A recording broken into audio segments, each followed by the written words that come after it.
I'd like to call this meeting to order. This is the August 5th, 2024 meeting of the El Monte City School District Board of Education. Before the flag salute, I'd like to do a roll call. Mrs. Cobian? Present. Mr. Peralta? Present. Mrs. Mendez Garcia? Present. Mr. Segrist? Present. And Rivas present as well. Please join me for the flag salute. Ready, begin.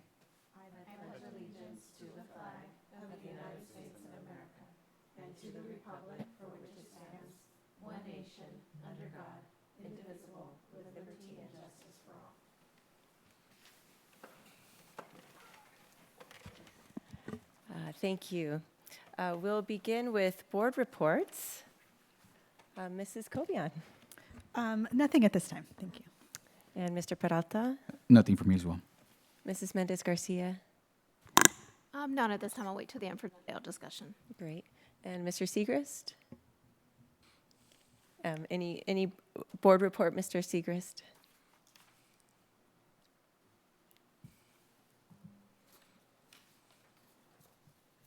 And for me, nothing at this time either. For communications, we have not received any cards for public comments. And Dr. Garcia, have we received any written communications? No written communication has come forward, President Rivas. Okay, then it is time for us to go to closed session. Closed session, item number 1, public employee performance evaluation superintendent. And closed session, item number 2, conference with legal counsel, anticipated litigation, significant exposure to litigation pursuant to Government Code 54956.9, subdivision D2, one case. We'll be back shortly.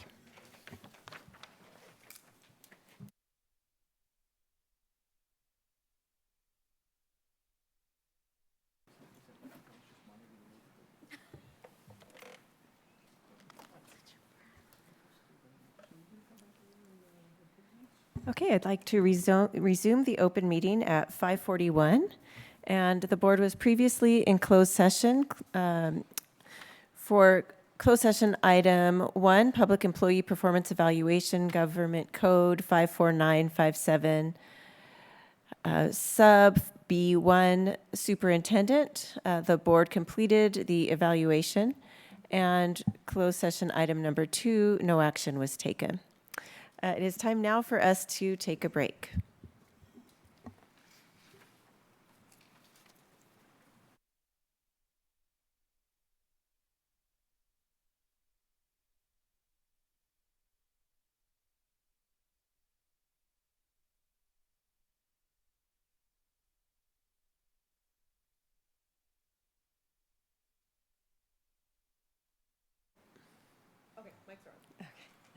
Okay, we will resume the open meeting at 5:55. We just had a break. And we are moving on now to the action consent items. Is there any item that a board member would like to pull for separate consideration? Item 2, Item 2? Any others? Okay, do I hear a motion for the action consent items minus item 2? I'll make the motion. And I'll second. Motion made by Mrs. Cobian, seconded by Mr. Peralta. Any discussion? I would just like to congratulate all of our new hires and welcome them to the El Monte City School District. Wonderful. Any other discussion? All those in favor? Aye. Aye. Opposed? Motion carries 5-0. And for consent item number 2, Mr. Segrist? yes, something I really noted right away was our mariachi program under contracts. And I'm going to suggest we link up with the high school and ask them to continue that so our kids can go further up with what they've learned in the mariachi program. It's a wonderful experience. Thank you. Do I hear a motion for item 2? I'll make the motion. Motion made by Mr. Segrist. Is there a second? I'll second. Seconded by Mrs. Cobian. Any other discussion? Okay, all those in favor? Aye. Aye. Opposed? Motion carries 5-0. And for action item number 1, consideration of adoption of resolution 242504, ordering a school bond election on Tuesday, November 5th, 2024. Thank you, Board President Rivas and members of the governing board. Before you is a resolution, a quite exciting resolution. Each school within our school district has its challenges and its opportunities, right? We have many schools within our school community that are beyond 80 years. We have one that recently celebrated 100 years in existence, and over the years we've maintained our commitment to providing a high-quality education and making sure that our educational facilities are on par with the great things that are happening inside the classroom. This resolution presented before the board seeks the approval to move forward with ordering the election, putting before the voters in November the question in support of a $105 million school bond. That the funds would be used for school facility improvements. As you know, our facility master plan, which we recently completed, identifies close to $600 million of needs across our schools. And this bond, if passed by the voters in November, would well position us as a school district to continue to maintain the high quality of educational facilities that we have in the community. Our school community has supported us well over the years with 4 bond measures passed between 1999 and 2014, and it speaks to the value that they place on the high value that they place on education in the community. The support over the 4 bonds has been well received by the school district, and we look forward to that continued support. So with that, I'll open it up to the board with any questions. Once again, this is a resolution that would order an election on November 5th, 2024, that would put before voters a school bond authorizing up to $105 million of funds to be used for facility improvements. All right, thank you. So our procedure is to have a motion and second and then discussion. So do I hear a motion for this action item? I'll make the motion. Motion made by Mrs. Cobian. Is there a second? I'll second. Seconded by Mr. Peralta. And time for discussion. I have a question to start off with. I'm wondering if you've looked at, or if you could just kind of explain maybe options related to how this bond and the state bond that'll be on the ballot, the effect that those may have on each other. Yes, there is a school bond, a statewide school bond that's being put before voters. I don't know they just named the proposition. It may be Proposition 2, if I recall correctly. But it is $10 billion that's being put before the voters on November as well. And this bond would well position Edmonton City School District because we would have local dollars that we would be able to access if the state bond were to be passed. So in order to access the state bond dollars, there requires a local matching component. What is exciting to see in the state bond that's being put before voters on November is a shift in how the state is looking at its funds that it puts forward. So there's more of an equity focus, whereas there still needs to be matching dollars, but there's a sliding scale for different communities with different needs. And so if the state bond is passed, right, we would be well positioned to be able to access those dollars because we would have the funds available locally if our measure passes as well to initiate projects and then seek additional matching funds from the state of California if their bond were to pass. Also, just one, I know we talked about it at the last meeting too, but if you could just remind us, are there any other bonds in the local area that you know of that will be coming forward this fall? There is going to be plenty of school bonds. As whenever it's a presidential election, there is an increased number of school bonds that are put before voters. To our knowledge, there's no bonds within the local feeder districts that feed into the high school district. I believe the high school district went out for a bond last in 2018. And I believe Mountain View School District, our neighbors to the south, put forward a bond a few years ago as well. And obviously our voters vote on school bonds that impact their local jurisdiction. What voters would be seeing is the local EMCSD school bond, and then as well as the state bond because that applies to statewide.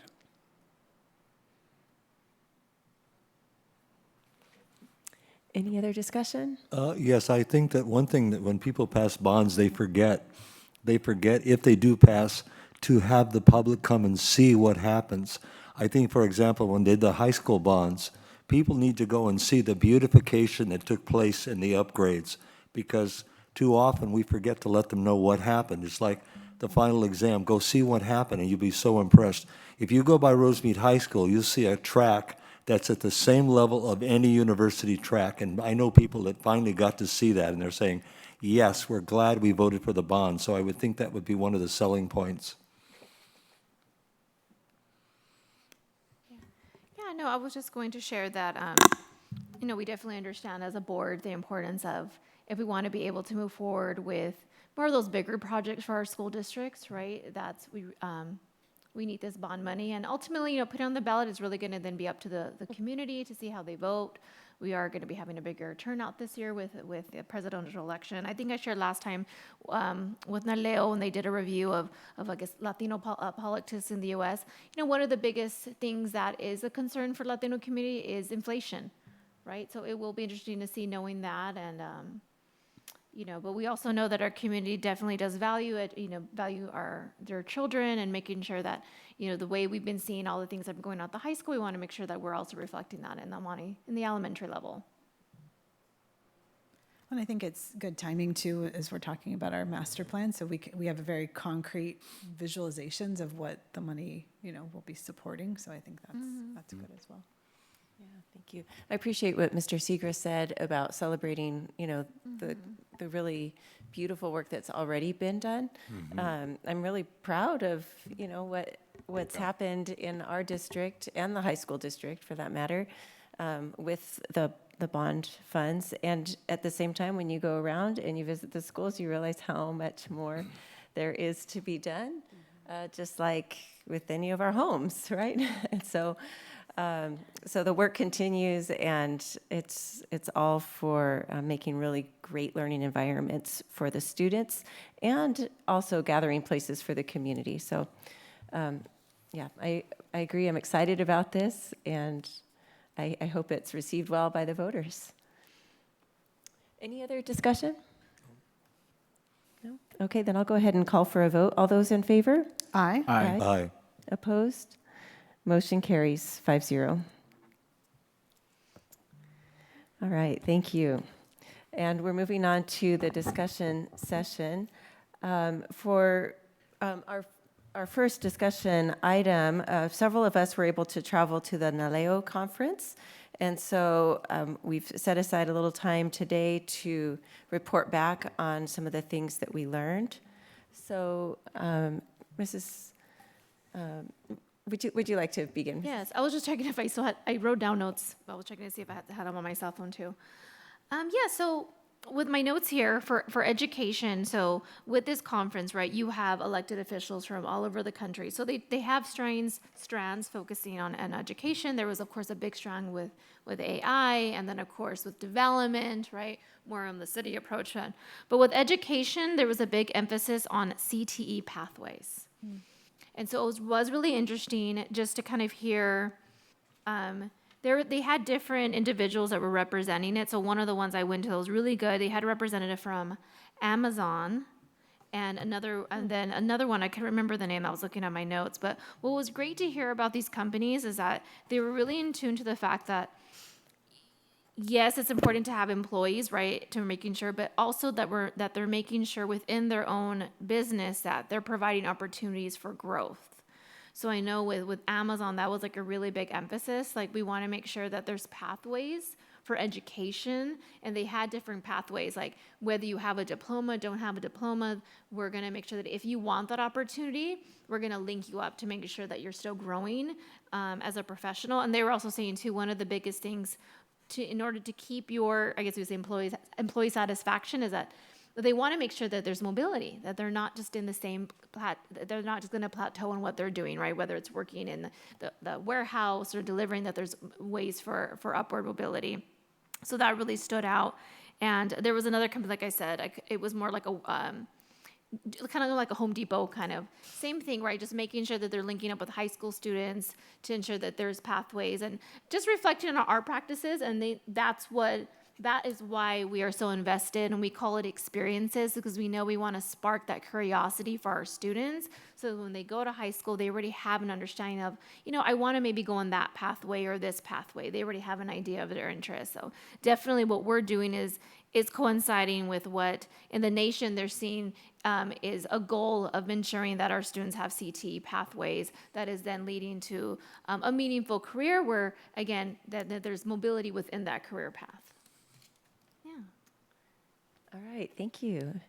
Mr. Segrist, do you have anything that you'd like to share from the NALEO conference? Just that, you mean to share now from, can I talk about the CLSBA or that next time?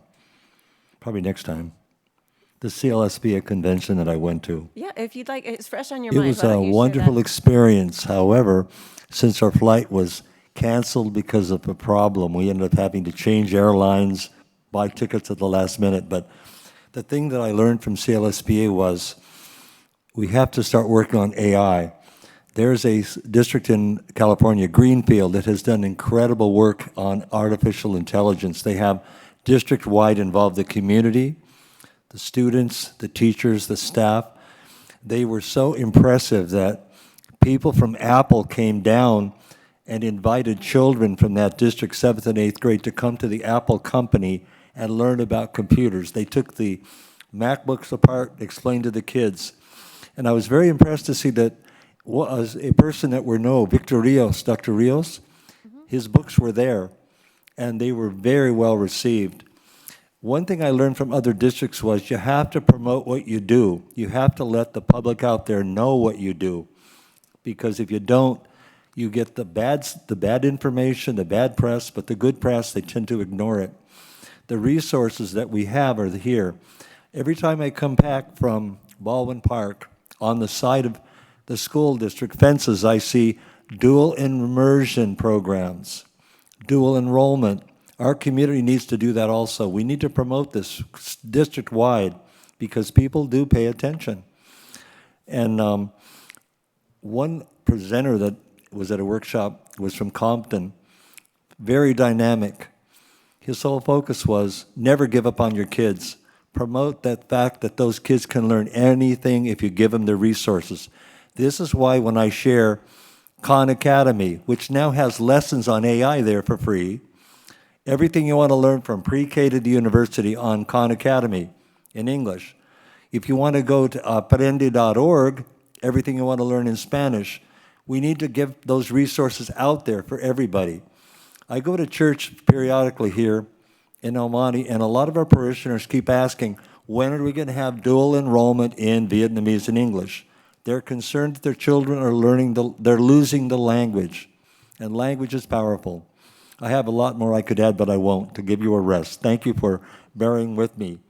But I have never had a flight canceled before, but this was unbelievable. At the last minute, being able to switch airlines, have the district superintendent from the high school board do it for us. He was wonderful. I have to send him a very thankful. He got me back here in time. Thank you. Thank you. Yeah, I was also had the privilege of attending the NALEO conference, and it really was as informative as you all have said over the years. It was a real privilege to be able to go. Definitely AI was a huge theme there. There were several workshops on that topic, and my notes from that, when somebody did a survey of higher ed institutions and their use of AI, and what they were finding pretty much across the board is that institutions are very comfortable using, or more comfortable using AI for operations rather than teaching and learning. They're cautiously optimistic about using AI, and they understand that it's here to stay. As far as the use of AI and developing policies regarding that, what they were recommending made a lot of sense, was don't reinvent the wheel. Look at the policies you already have in place. A lot of the policies already in place would cover many of the instances you might imagine, and then you're just looking for what is not covered, right, already by your policies. They also said that policies must follow vision for use, so to make sure that student voice is included in the development of those policies.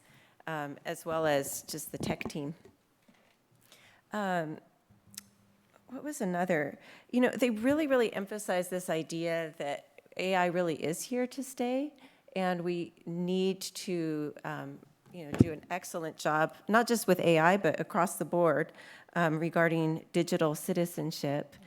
So to make sure that we're really emphasizing that and covering this idea of digital citizenship very fully. Of course, a big concern with teaching and learning regarding AI, people are always going to talk about academic integrity or cheating, and they really emphasize to not gatekeep. They said, don't gatekeep skills, important, real skills, just in the name of academic integrity. So it is our responsibility to prepare the students for a fast-paced digital world. And then another concept that they kept emphasizing was this idea of collective intelligence, that you're not replacing jobs with AI, but you're using AI to enhance what's already taking place.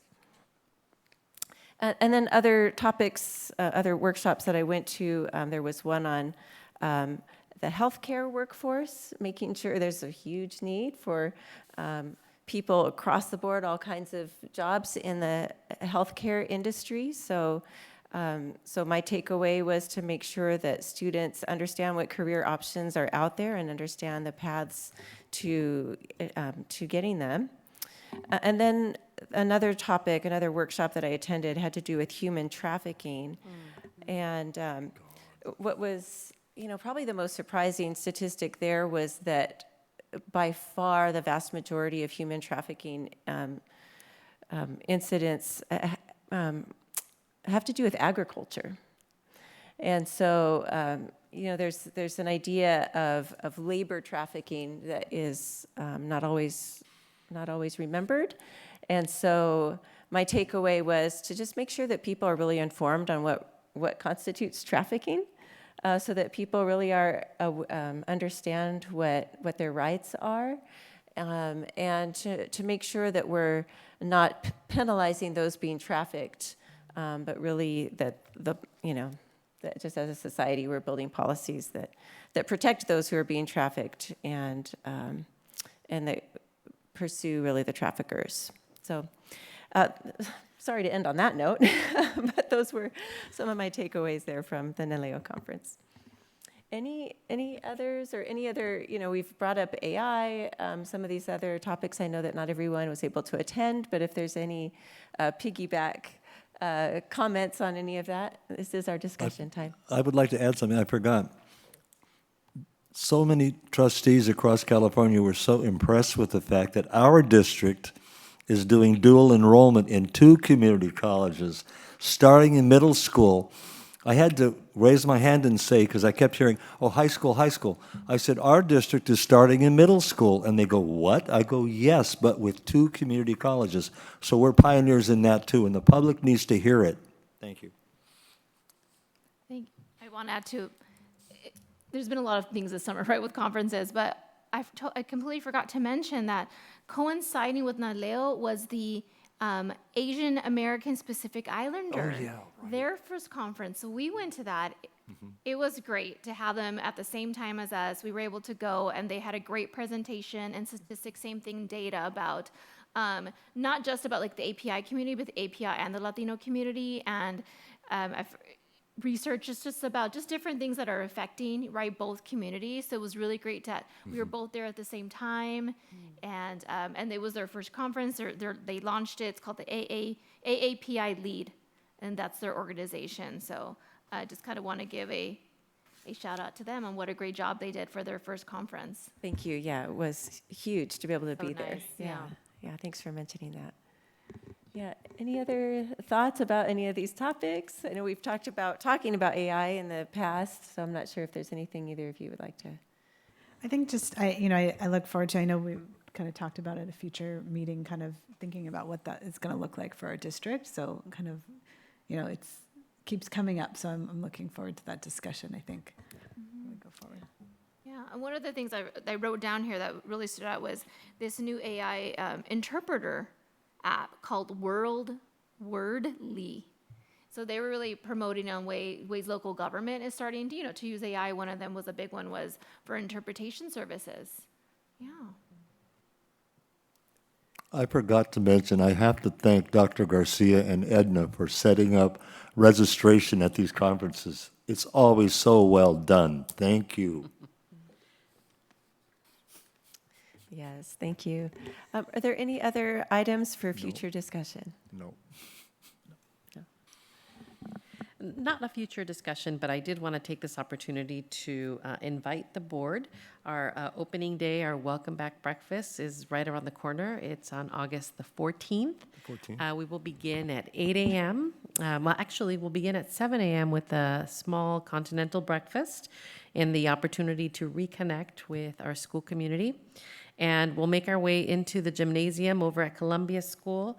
At 8 a.m., we'll have the opportunity to welcome everybody as well as welcome our new employees. We do have a handful of new employees that are joining us. And we have a wonderful keynote speaker this year, Dr. Robin Avalar LaSalle.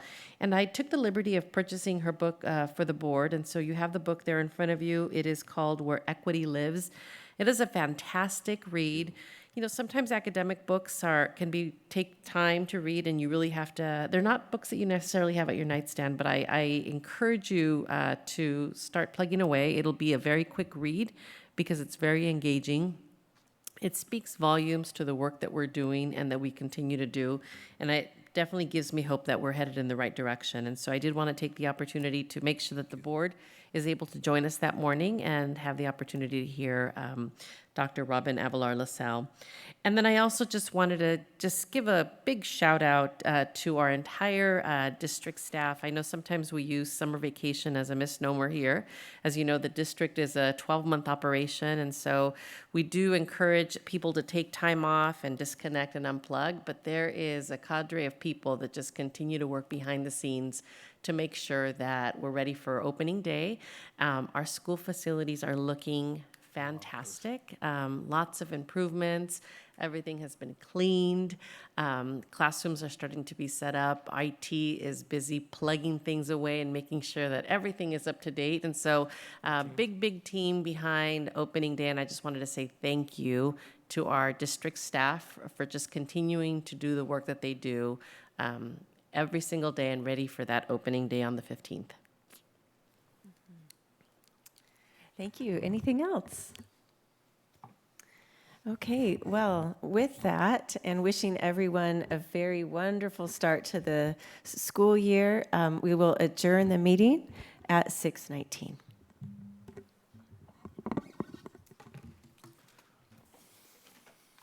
Okay, now.